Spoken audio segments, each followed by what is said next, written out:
Good day, and thanks for tuning in. This just in, another arsenic poisoning has happened. A woman's husband of several years continuously poisoned her with doses of arsenic throughout their marriage. There are many rumors to how this happened, but I think that the influence of this was the cause of the recent opening show, Arsenic and Old Lace. The show is about two mentally old women who poison old lonely men. But unlike the show, this woman's husband was perfectly sane, just cruel and evil, which is something we need to fix in this world. Such evilness. Anyway, since this recent case of arsenic poisoning has occurred, I have asked three people to talk about the uses, history, and facts about arsenic. Hopefully this will clear up any recent questions currently being asked. Our first guest will be Mr.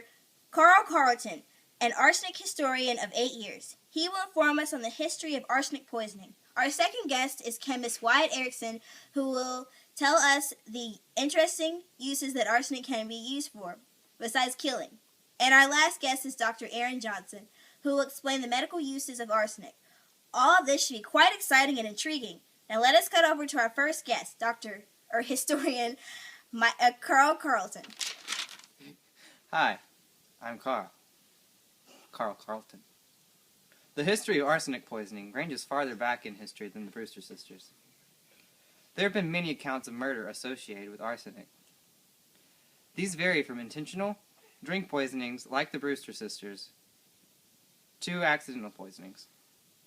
George Wythe was poisoned by his grandnephew, George Wythe Sweeney. George Wythe was born in 1726 and tragically died in 1806. He was also a founding father. It was believed that his nephew laced his morning coffee with arsenic, hoping that his great-uncle would grant him inheritance. Upon his unexpected passing, however, a servant, Lydia Brodenax, who was also poisoned by the laced coffee that morning, had witnessed George lace the coffee earlier that day. To the young nephew's misfortune, this witness survived the arsenic poisoning. She immediately tattled as soon as she was physically capable, and George Wythe Sweeney was then considered a murderer. Another good example of history's arsenic poisoning is Charles Francis Hall. Although unconfirmed, it was said that Hall had consumed large doses of arsenic in the last 2 weeks of his life. Many claim the poisoning was accidental due to arsenic in medicine, but many consider the story suspicious enough to be considered as murder.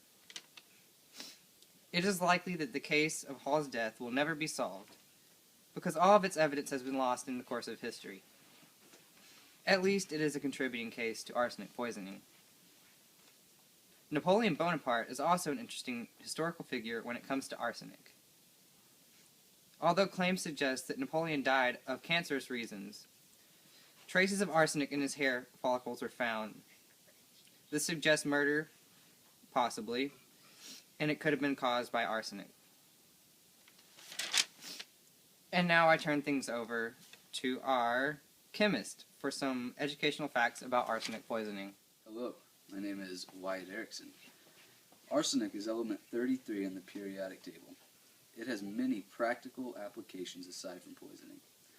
It was discovered by St. Albertus Magnus. Even though it's extremely poisonous in high doses, it is commonly found in groundwater. It can even be found in plants that grow above groundwater that is contaminated. People in underdeveloped countries sometimes die from contaminated water because the test for arsenic is not commonly available or affordable. More people have died from accidental poisoning than from homicide, like the Brewster's victims. It has also been proven that fish who live in contaminated water have an enhanced chance of the alteration of their genetic materials, which speeds up the evolutionary process. Even though arsenic kills people in third world countries, is a readily available poison, and causes fish mutations, it has a purpose. Arsenic is an effective weed killer that is often sprayed from airplanes and cotton fields. It is commonly used in leather tanning. Arsenic is an ingredient in metal ball bearings. It is also an ingredient in the chemical process that causes the hardening of lead and copper. It is used as a wood preservative, and when it is used, there is a noticeable green tint to the wood. However, it is no longer used in residential wood housing due to the health dangers that accompany long-term exposure. Arsenic trioxide is a compound controversially used in medicines. One medicine, Arsenic, is used to treat forms of leukemia that doesn't respond to main treatments. Now that you know all about the element, learn about the medical aspects of arsenic from Dr. Johnson. Hi, I'm Dr. Aaron Johnson, and I'm here to inform you about the medical uses of element 33, aka arsenic. Ladies, keep your pantalones on. I'm hot. There are low doses of arsenic in just about everything. There are low doses also in the water we drink. Yes, the water you, and you drink. But not enough to kill you.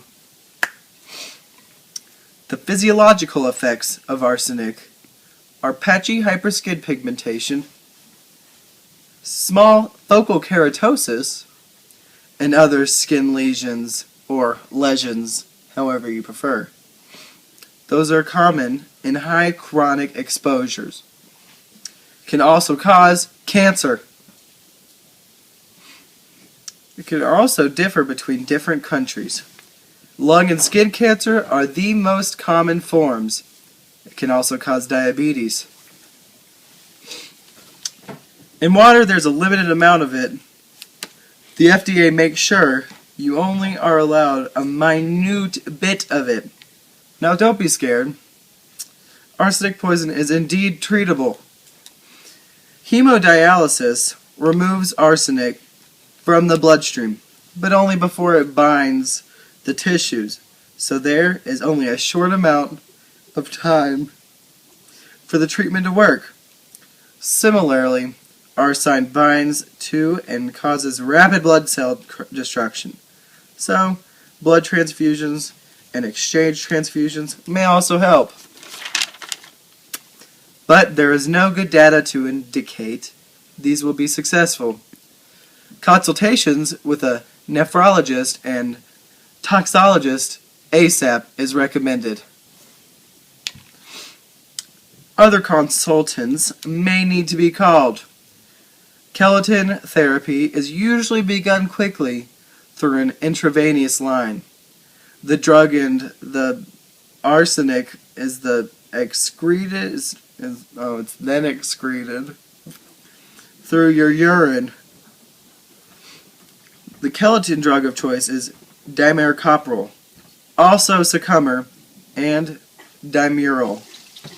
Those also will work. Oh, sorry, somebody's secreting arsenic now. And that is Dr. Aaron Johnson's view on arsenic.